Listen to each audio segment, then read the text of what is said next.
Wala, joke lang. Good afternoon sa inyo. I just want to share our rooftop. Our rooftop, the sunset is going down. Look at the sunset. Where is my... Paano ba? Gawa ng heart. Ganyan na lang. Wala akong kapartner eh. I'm gonna show you the view.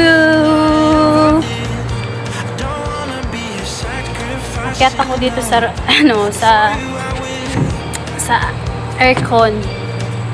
Yay! I'm here at the top.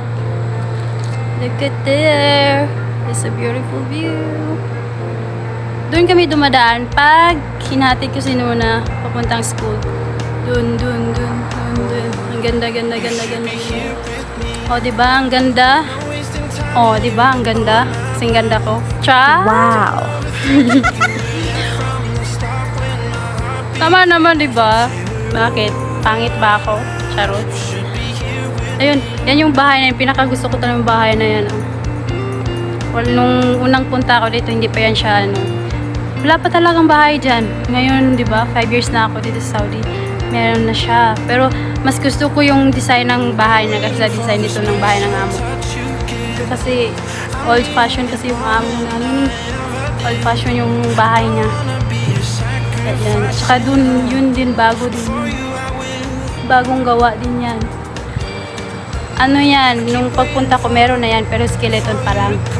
Ngayon buo na siya. Nag-stop kasi nung pandemic eh. Oh my God, hinihingal ako.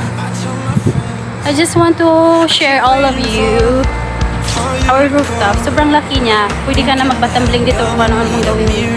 Pwede ka na magpatintero. Chinese guys eh. Charlie, dito kami nag-exercise dati. Lalakad kami dyan, nag-jogging kami papunta doon. Tapos, nagtataka yung amo namin, ano daw dumadagondong yung pala nag-exercise kami dito sa rooftop.